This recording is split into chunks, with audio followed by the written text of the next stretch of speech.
Bueno, enseguida continuando con la programación, tenemos la presencia y participación del doctor Julio César Espinosa Goyena, abogado por la Universidad Nacional Mayor de San Marcos, máster de Derecho Penal en la Pontificia Universidad Católica del Perú y estudios de posgrado en Derecho Penal en la Facultad de Derecho en la Universidad de Buenos Aires, ¿no? Le pedimos un fuerte y caluroso voto de aplauso para el doctor Julio César Espinosa Goyena.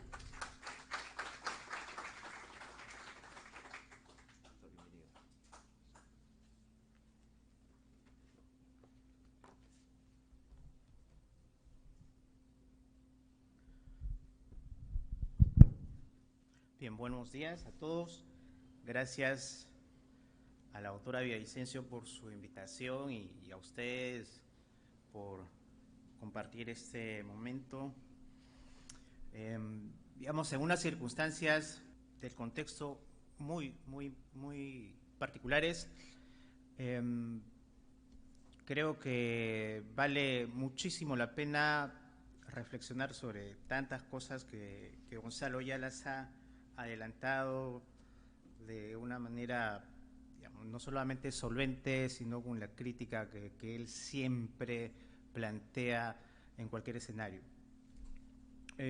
Bueno, particularmente el tema que se me ha encargado es prisión preventiva y colaboración eficaz. También abordar algo referido al tema de testigos protegidos como unos de los elementos para llevar adelante o para sustentar esta medida cautelar. Entonces lo que yo voy a hacer es, vamos a ver una primera presentación básica de cuáles son las reglas fundamentales que se siguen para esta suerte de conexión entre colaboración eficaz y prisión preventiva, y luego entrar directamente ya a los problemas más álgidos, más actuales que nos trae esta cuestión y que merecen respuestas, muchas de ellas la norma ni la jurisprudencia todavía las ha planteado, pero para eso estamos, para discutirlas. Entonces, lo primero que creo que vale la pena señalar es que podemos, creo, hacer una inicial diferencia cuando hablamos de colaboración eficaz en nuestro país de hoy y hacer inevitables comparaciones con lo que ocurre en nuestro alrededor más cercano. Y lo primero que creo que salta a la vista, y es bueno distinguirlo, es que la gran diferencia, porque estamos hablando de casos emblemáticos y básicamente Lavallato, la primera gran diferencia que tenemos que nosotros captar es que, a diferencia de lo que ocurre en Brasil, para decirlo de alguna manera, el modelo brasileño de colaboración eficaz, el modelo peruano seguido en los últimos años en estos casos emblemáticos indica que la colaboración eficaz se utiliza, se promueve, se aplica al inicio del proceso como una de las herramientas para generar casuística, mientras que el modelo brasileño, y esto es notorio, fija o ha desarrollado toda su estrategia de persecución, el Estado, aplicando la colaboración eficaz cuando ya las personas fueron procesadas y fueron además condenadas. Basta tener como referencia el caso emblemático de nada más y nada menos que el líder de toda esta empresa, Marcelo Odebrecht, que atravesó una serie de procesos y imputaciones graves en su país hasta el año 2015, fue condenado, fue sentenciado a una pena privativa más o menos alta, y fue después de ello, de que está sufriendo no prisión cautelar, sino está sufriendo una pena ya inevitablemente ejecutada, en que se activa el mecanismo de la colaboración eficaz y a partir de allí surge todo el proceso que ya nosotros conocemos más o menos a partir de mediados o del segundo semestre del año 2015 hacia adelante. Esa sería la primera gran diferencia. Y la segunda, otra diferencia que me parece interesante marcar, es que cuando hablamos del modelo peruano, si queremos utilizar esta denominación, es que, y es el tema que nos convoca, la colaboración eficaz en nuestro país, ha sido y es como la principal herramienta que ha servido, ya no solo para generar casos, sino para sustentar prisiones preventivas. Y esta es una de las premisas de lo que yo quiero conversar esta mañana con ustedes. Si algo, y voy adelantando también mi conclusión, si algo debemos constatar es que la colaboración o los procesos de colaboración eficaz se han generado como una suerte de despegue estruendoso de una nave que luego no aterriza.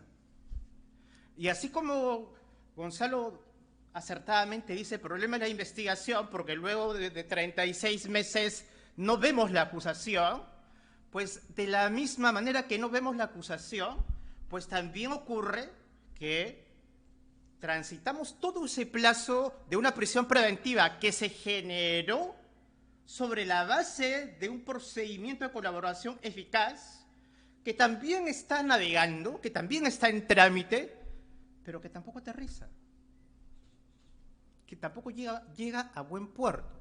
Y entonces, así como no producimos acusaciones, pues en la realidad tampoco se producen sentencias de colaboración eficaz.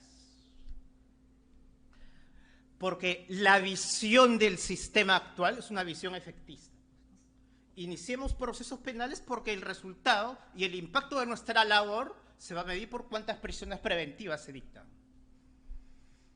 Pero luego nos olvidamos, y así como nos olvidamos de la investigación, pues es una constatación, también nos olvidamos de cómo van los procesos de colaboración eficaz. Algunas estadísticas, quizás no tanto estadísticas, pero por lo menos declaraciones oficiales de los fiscales o del fiscal coordinador del equipo especial decía más o menos, tenemos a la fecha, estuve yo tomando nota, él decía que a la fecha hay, y este es un dato de junio de este año, 50 procedimientos de colaboración eficaz. La pregunta es, ¿cuántos de ellos han concluido? Claro, y se me dirá, bueno, empezaron recién. Yo les voy a poner, y como estamos hablando de casos emblemáticos, y es inevitable tocar los casos con apellidos, yo voy a poner solamente un ejemplo. El primer proceso de colaboración eficaz que se inicia en el sistema Lavallato es el caso del señor Martín Belaúnde.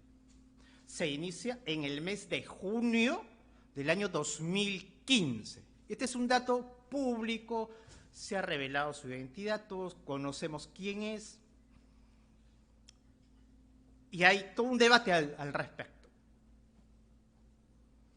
¿Y qué ocurre? Que, fíjense, junio del año 2015, terminó su caso, se produjo acusación, está condenado. ¿Cuál es el estado de esta imputación?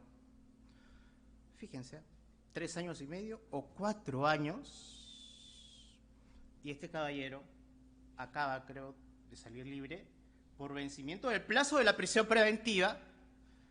No tiene acusación, o creo que tiene acusación solamente por uno de sus casos, que ni siquiera ha terminado la fase intermedia, evidentemente no tiene sentencia en sus procesos, y así andamos. De los 50 procesos de colaboración eficaz que se han identificado, existen en este sistema especial, entonces yo me animaría a decir, de la información que más o menos se conoce, habrán terminado con sentencia, no sé si 2 o 3. Pero después de eso, el sistema está funcionando así. Y entonces, a lo que yo quiero, digamos, apuntar es a lo siguiente.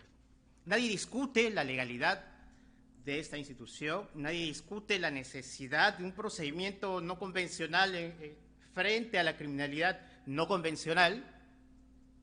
Ya veremos luego los problemas que esto genera, pero evidentemente, y acá también voy a citar a Pedro Grandes, leí un comentario muy bueno que él planteaba, y él decía, todo aquel que ejerce poder público pues está en la obligación de rendir cuentas a la sociedad de cómo está ejerciendo ese poder. Y entonces el sistema de justicia creo que también tiene que rendir cuentas. y surge la necesidad de hacer un balance, así como hacemos los que nos dedicamos a eso, ¿no? Balance de cómo se aplica la investigación, balance de la aplicación de la reforma procesal después de 10 años, después de 11 años o 12 años. Creo que también es importante hacer un balance de cómo está funcionando esta institución, más aún cuando se ha convertido en una de las herramientas fundamentales en los casos no convencionales. Pero con esto, digamos, voy entrando un poco en materia. ¿Qué ocurre? El marco normativo, bueno, todos conocemos cuál es la base legal, de eso no me voy a detener. ¿Qué ha dicho la jurisprudencia al respecto? Es decir, con relación a la prisión preventiva y la colaboración eficaz, pues los referentes también son conocidos. Yo diría que básicamente 3 herramientas. El acuerdo plenario número 2 de la Sala Penal Nacional, que le dedicó un documento muy particular a este tema, del año 2017. Después está la sentencia de casación del caso Oviedo, que es una herramienta también interesante. La sentencia de casación Oviedo, por cierto, declaró infundado el recurso de casación de este ciudadano por la Sala Penal Permanente este año, más o menos mayo y junio. Y luego el propio acuerdo plenario 01-2019, en los fundamentos 31 aproximadamente, que también fija algunas pautas. El procedimiento de colaboración eficaz, bueno, no me voy a detener en los detalles, basta señalar que cuando hablamos de los problemas que genera la colaboración eficaz y la prisión preventiva, se distingue muy bien, y el acuerdo plenario 2-2017 de la Sala Nacional distingue 3 casos, 3 supuestos. Los casos de procesos de colaboración eficaz que ya han concluido con sentencia aprobatoria del acuerdo, primer supuesto, y ahí en realidad no hay mucha discusión. Los casos en los que hubo una decisión denegatoria del acuerdo, no se aprobó el acuerdo. Y en tercer lugar, fija los casos en los que el proceso de colaboración se encuentra en trámite.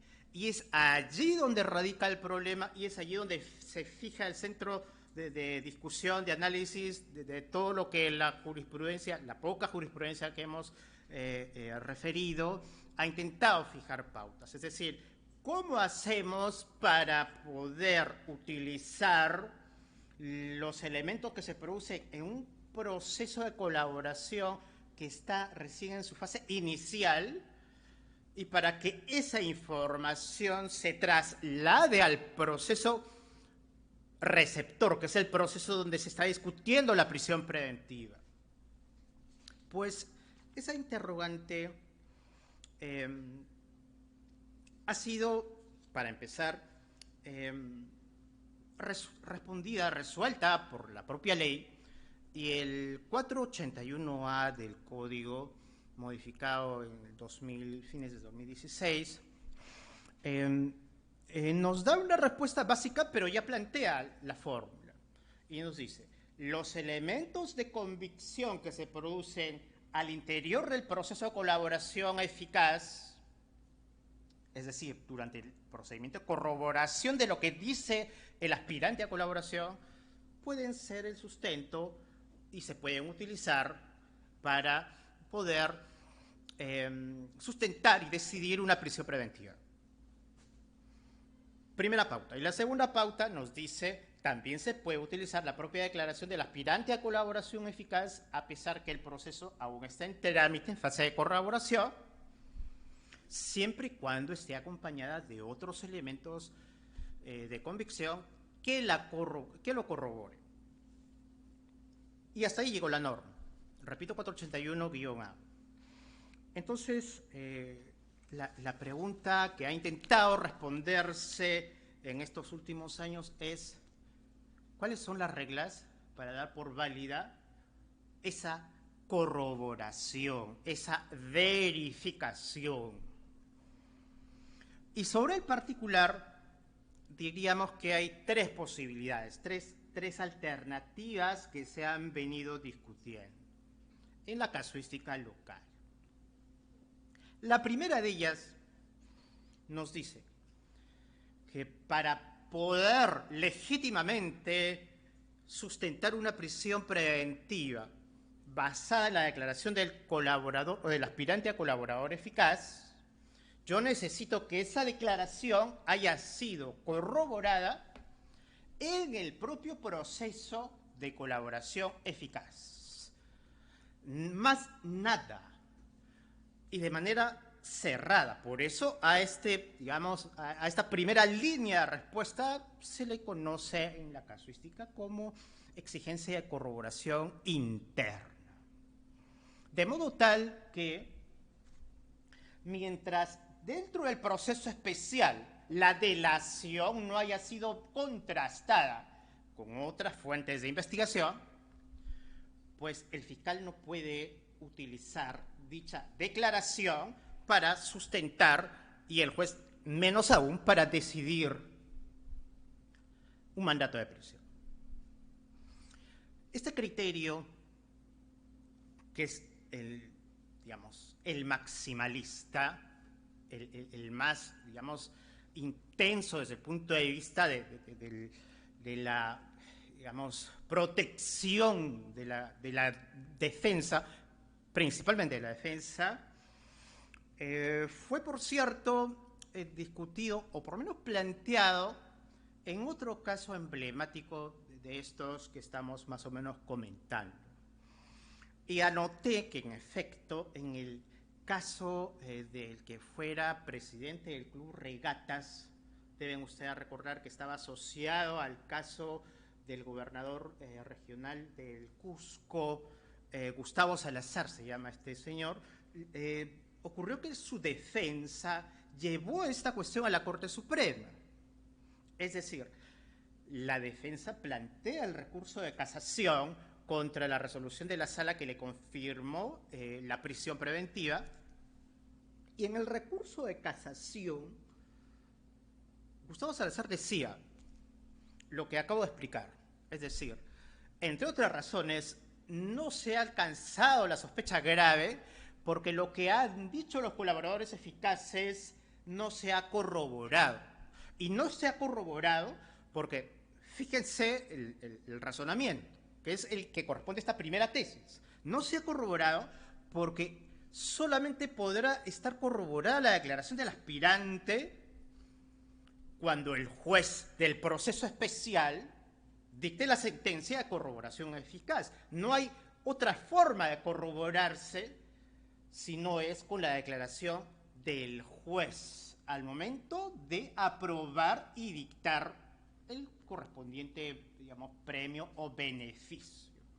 Esa fue la tesis que llevó la defensa de este ciudadano a la Corte Suprema y que generó una respuesta, no en sentencia, hay que decirlo, generó el auto de calificación, es decir, el auto de calificación en el que se declaró inadmisible este recurso. Casación 740 del año 2017, agosto del 2017. En este auto de calificación, que evidentemente, repito, es negativo, por cierto, entonces no ha habido una declaración de fondo de la Corte Suprema, por lo menos hasta ese entonces, y digamos la verdad, yo creo que se perdió una enorme e importantísima oportunidad para fijar una sentencia de fondo sobre la materia, pero la Corte Suprema, con criterios que hay veces uno puede discutir, decidió no entrar a trabajar el asunto. Señaló que ese no era un tema que debía estar dentro de la competencia, casacional, etcétera, etcétera. Y entonces no hubo una respuesta, rigurosa al tema. Pero esta es entonces la primera forma, la primera tesis de cómo responder a esta gran cuestión. La segunda posibilidad es que la corroboración del aspirante a colaboración eficaz solo se debe producir o solo se debe haber realizado legítimamente no con elementos que provengan del proceso secreto de colaboración reservado, sino con elementos que se produzcan digamos, de manera externa.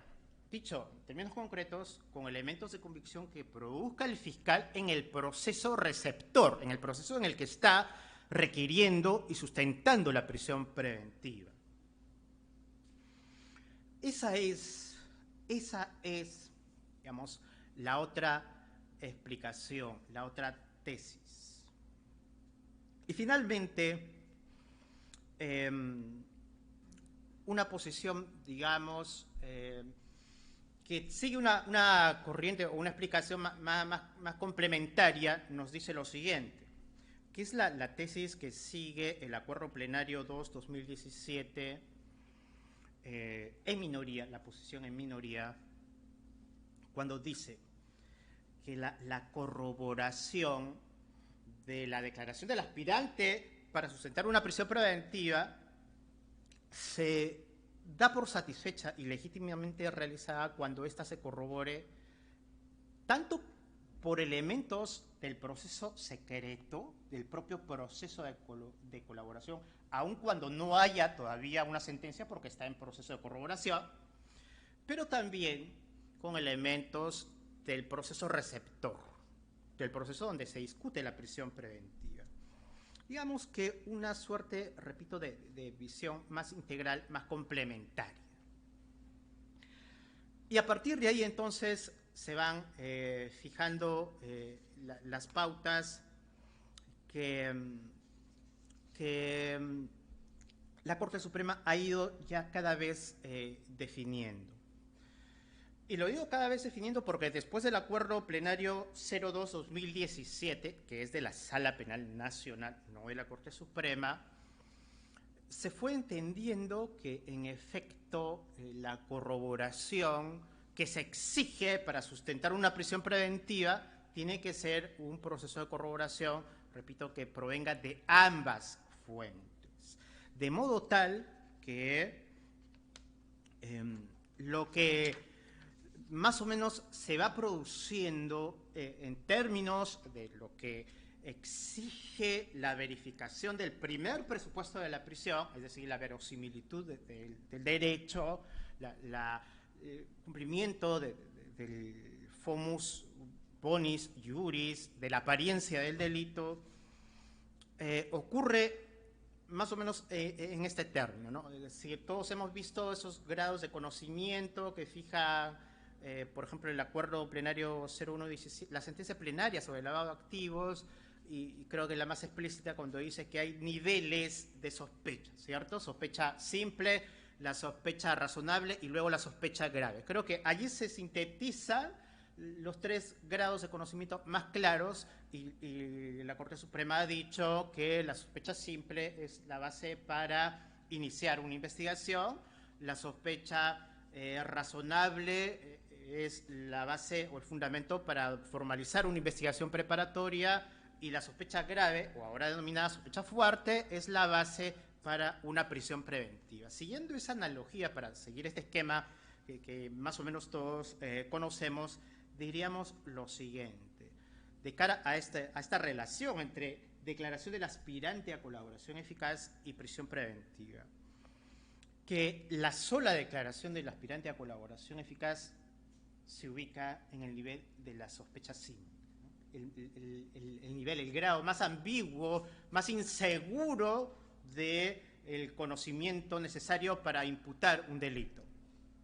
En el segundo nivel de la probabilidad o de la sospecha razonable se encontraría la declaración del aspirante a colaborador eficaz, más los elementos de convicción generados dentro de su propio proceso, del proceso reservado. Pero ya en el tercer nivel, en el nivel de la sospecha grave, siguiendo esto de manera esquemática, por cierto, ubicamos o se ubicaría la declaración del colaborador eficaz, del aspirante a colaborador, los elementos de corroboración interna del proceso reservado, más los elementos de corroboración externa. Creo que dentro de lo difícil que significa hablar de estándar de valoración de elementos, como lo decía Gonzalo, creo que ese sería el esquema a tener presente para discutir en un caso concreto si se logra o no alcanzar este nivel de exigencia para sustentar por lo menos el primer presupuesto. Pero esto es lo que, digamos, nos ha venido sugiriendo y lo que ha venido, digamos, perfilándose a través de estos criterios que más o menos he ido mencionando. Sin embargo, a partir de allí surgen varios otros problemas que son, digamos, del día a día y que merecen comentarse.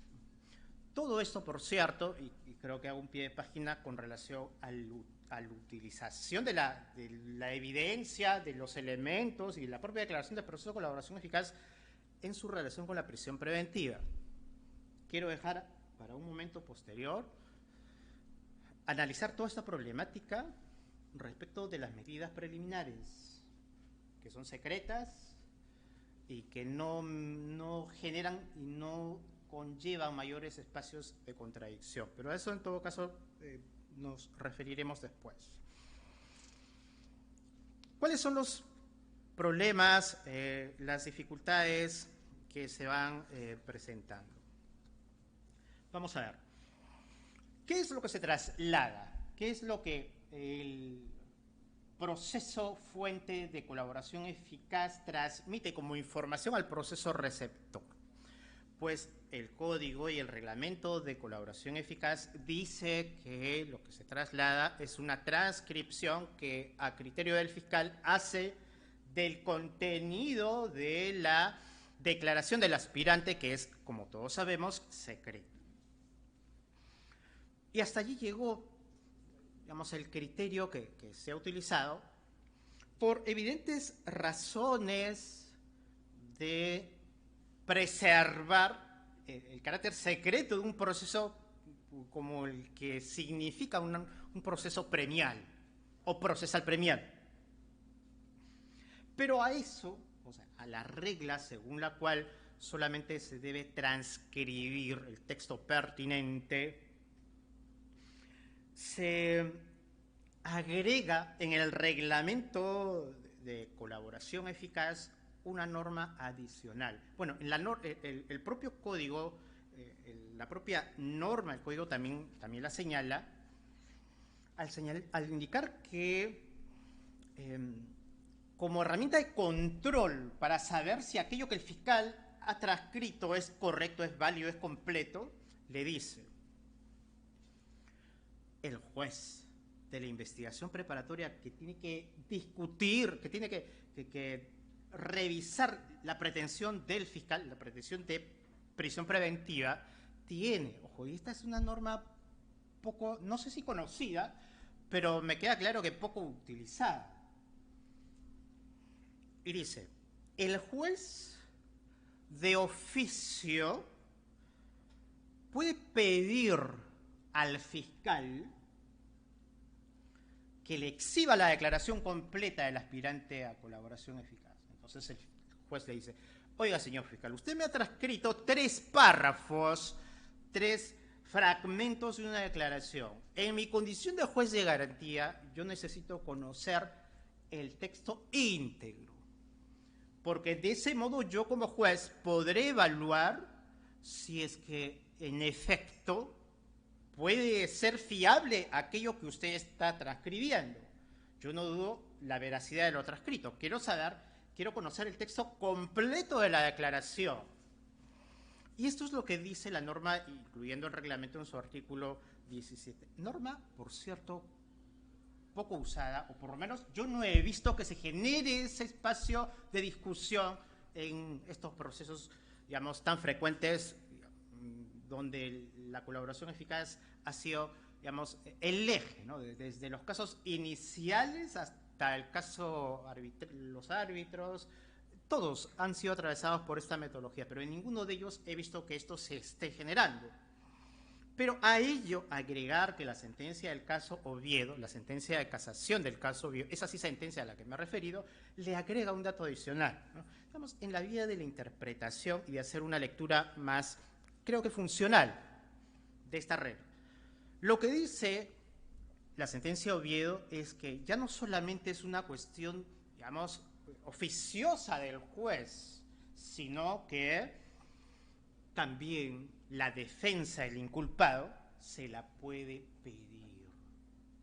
Oviedo dice, el abogado defensor tendrá toda la posibilidad de solicitar al juez que a su vez requiera al fiscal que exhiba el texto, el contenido íntegro de la declaración para poder conocer, digamos, cabalmente y hacer un correspondiente y más exhaustivo juicio de fiabilidad. Y entonces, esa es una, digamos, una regla adicional que surge a partir de esta sentencia mayo-junio de este año. Y cuando se plantea este tema, surgen, por cierto, otros problemas derivados, que ni la norma, ni la casuística, ni la jurisprudencia la viene produciendo, o la viene, digamos, discutiendo. Y yo me pregunto, ¿es suficiente que el juez haga esa labor de control solamente de la declaración del aspirante a colaborador eficaz? Porque también de la casuística y, digamos, de los temas en los que uno se ve enfrentado en nuestro quehacer ya, digamos, como abogados que ejercemos la profesión desde el otro lado, hemos podido constatar cómo así, y esto es más allá de datos y de nombres y de casos, es una realidad, que cuando se genera un proceso de colaboración eficaz y se inicia el proceso de verificación,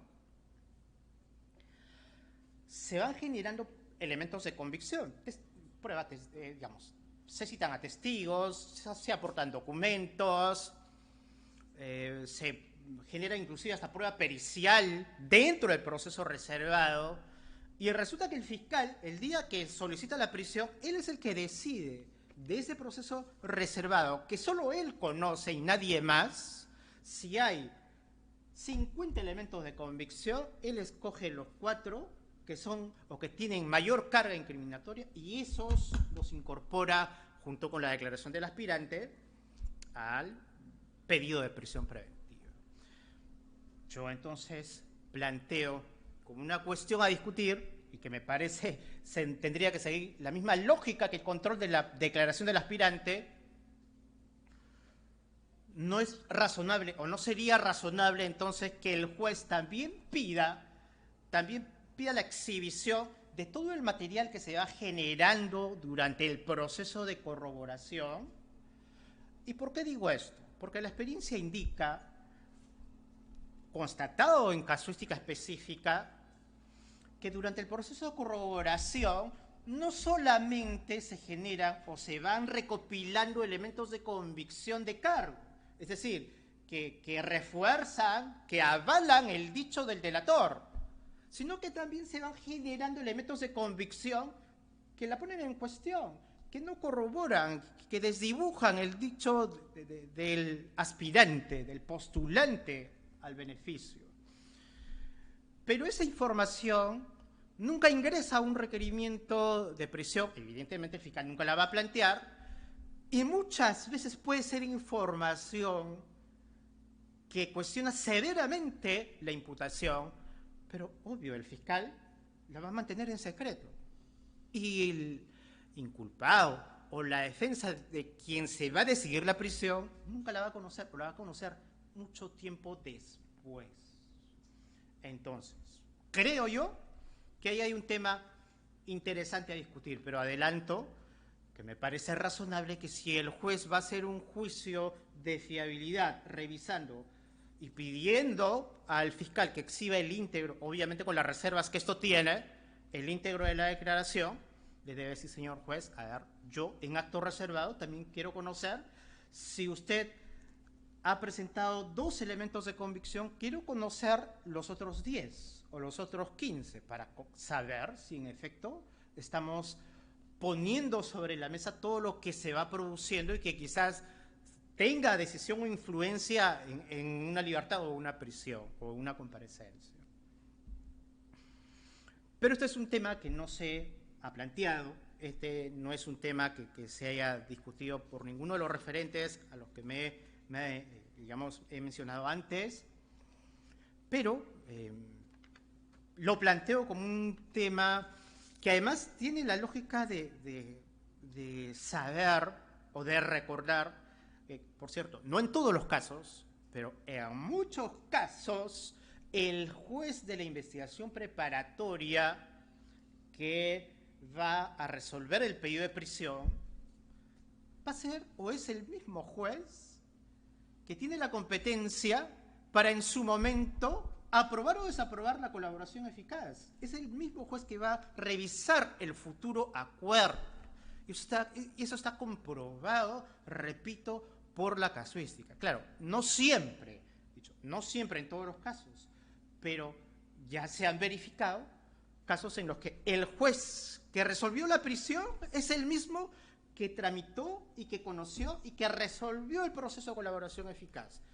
Por cierto, y ahí hay un dato interesante, una resolución cautelar, por ejemplo, que declare fundada una prisión preventiva, dictada por el mismo juez que luego va a pronunciarse por la fundabilidad o no del acuerdo, en el momento en el que un aspirante a colaborador eficaz vea que un juez dicta una prisión cautelar, y eso también indica la experiencia, que declara fundada la prisión que se basó en esa declaración del aspirante, pues se está produciendo ya una suerte, repito, de anticipación de lo que va a ser la decisión de su futuro acuerdo, porque se está realizando una suerte de verificación, de contrastación, de aprobación. Y acá viene el otro tema derivado de lo que estamos comentando, y que tiene que ver con estas reglas de reserva, de identidad, de protección hacia el colaborador eficaz, que también, por cierto, para el testigo protegido, que vale la pena comentar. A ver, yo lo he dicho siempre, esta regla de la reserva de la identidad del colaborador eficaz y de la revelación de su identidad es en nuestro país un deporte nacional. Si algo ocurre en todo proceso que se genera a propósito de la declaración de un aspirante a colaboración eficaz, es que todos, desde el juez, los abogados, los inculpados y ni qué decir la prensa, todos conocen perfectamente quién es el colaborador eficaz. Es un secreto a voces. Diríamos que es una regla, es una máxima de la experiencia, que cuando se incorpora una declaración de colaborador eficaz, todos tienen clarísimo de quién se trata. Pero mantenemos no solamente esta regla de protección de la identidad, sino que hasta, como ustedes saben, existe un delito que se llama revelación indebida de colaboración de la identidad del colaborador o de un testigo que está sometido a reglas de protección, que está sancionado hasta con 6 años de prisión, de pena efectiva. Entonces, el tema de la identidad es una cuestión que en la práctica no funciona. Yo recuerdo de casos de estos emblemáticos y otros emblemáticos, digamos, de años un poquito más atrás. Recuerdo un caso que fue de Ripley, ¿ya?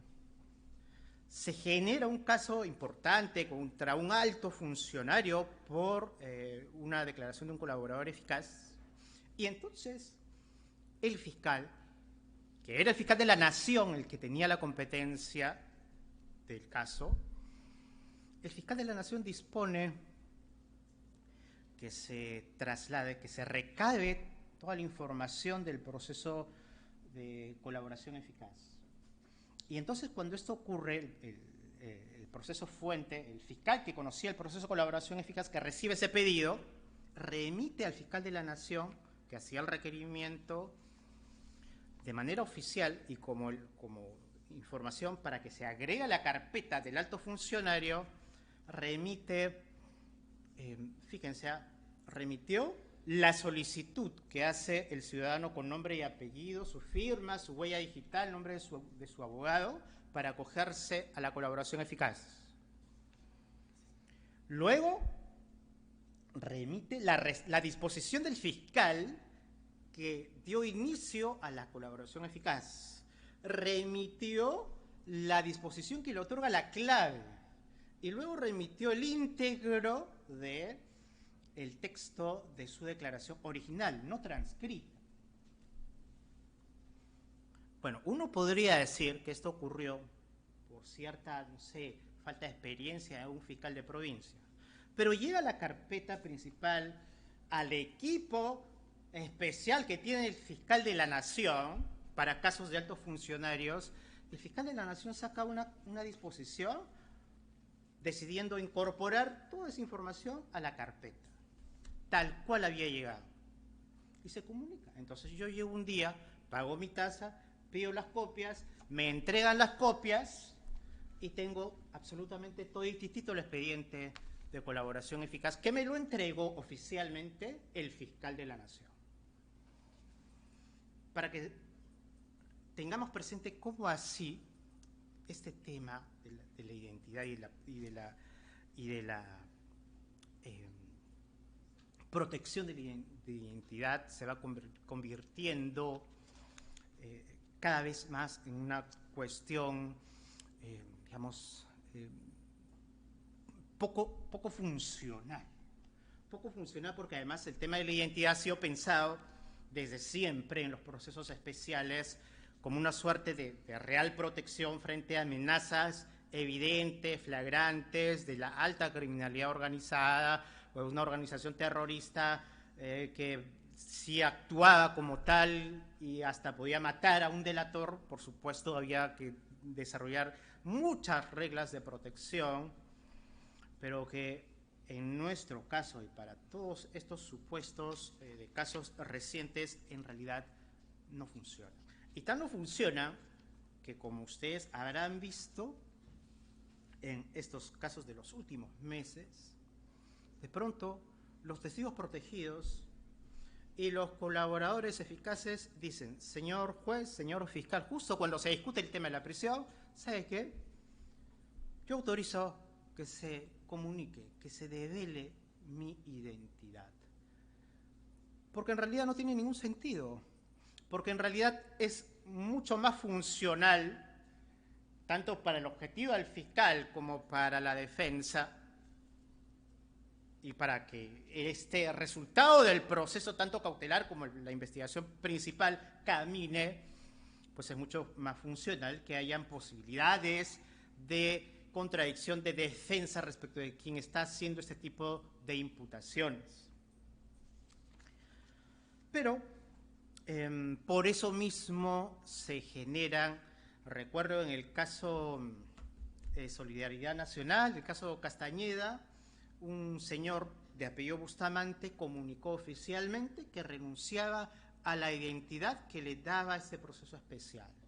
Recuerdo además que en el caso Árbitros, hasta donde recuerdo hace poco, un fiscal, entiendo que fue el fiscal, no sé si el provincial o el superior, pero yo vi en la audiencia que el fiscal dijo: comunico frente a los cuestionamientos de la defensa que no puede ejercer contradicción respecto del aspirante a colaborador, comunico, acá está el acta firmado el día de ayer, según la cual el aspirante ha comunicado que devela su identidad. Y todo fluyó digamos, de manera un poco más funcional al debate, a la información y al juicio de contrastación que debe merecerse en un estadio tan trascendente como cuando se discute o se resuelve un pedido de prisión. Pero bueno, estas son más o menos las cuestiones que se van generando en un proceso que, insisto, está o se ha convertido, y este es un hecho notorio, en la herramienta esencial del sistema de persecución. Yo quiero volver a la idea inicial que venía señalando en esta breve referencia, en este breve resumen.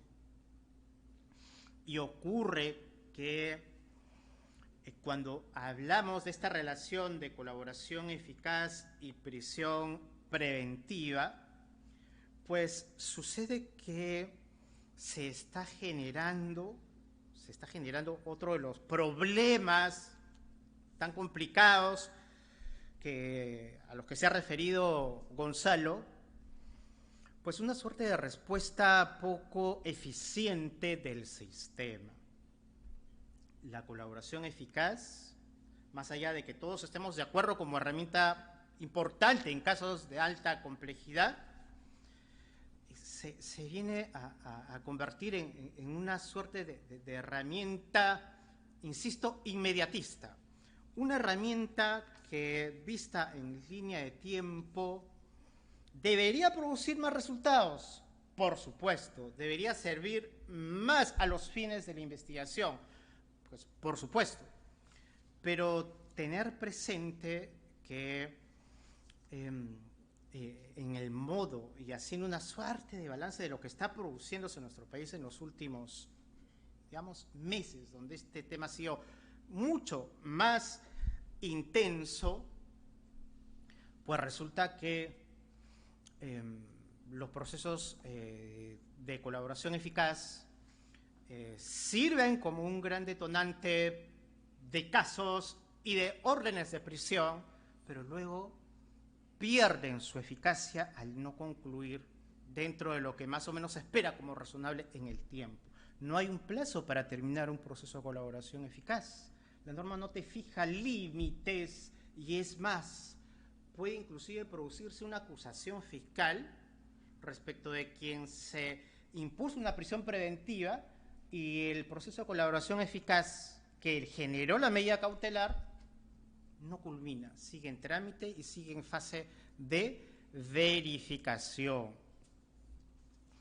Y eso es aquello que, digamos, se ha convertido en una suerte de constante a la luz de lo que venimos observando en la mayoría de casos.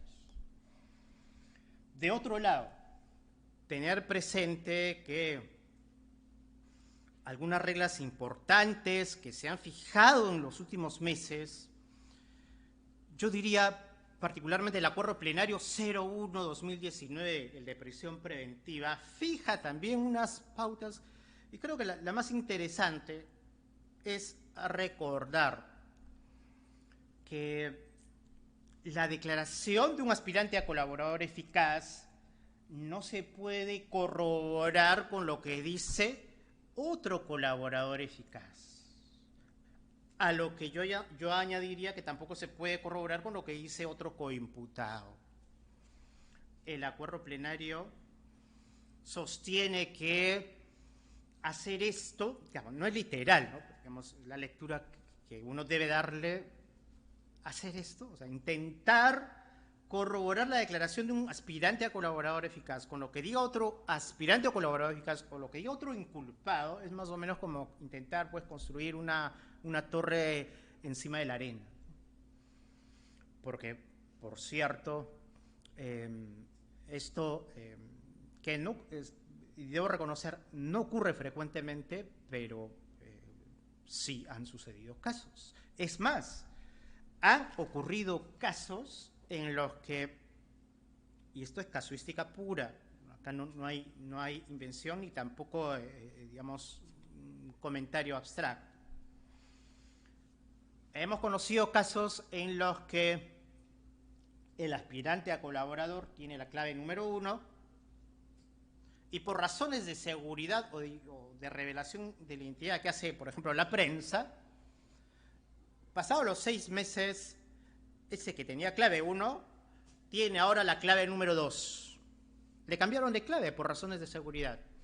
Y resulta que luego el fiscal, cuando sustenta el pedido de prisión, dice: lo que dijo el colaborador número 1 se corrobora con lo que dijo el colaborador número 2.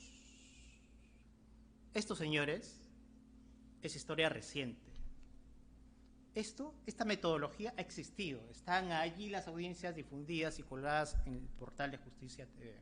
Es decir, el propio dicho de la propia persona se corrobora por lo que él mismo dijo, solo que con cambio de clave, ¿no?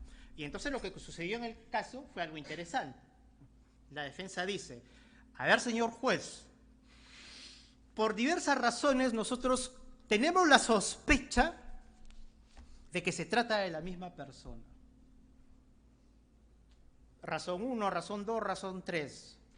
Es más, y ni siquiera, hasta con falta de cuidado, ¿no? Porque uno comparaba la declaración del 1 versus la declaración del 2, los textos, que antes no se transcribían, como dice ahora el reglamento, sino que se acompañaba la copia completa y donde con un plumón negro le tarjaban el nombre, los datos.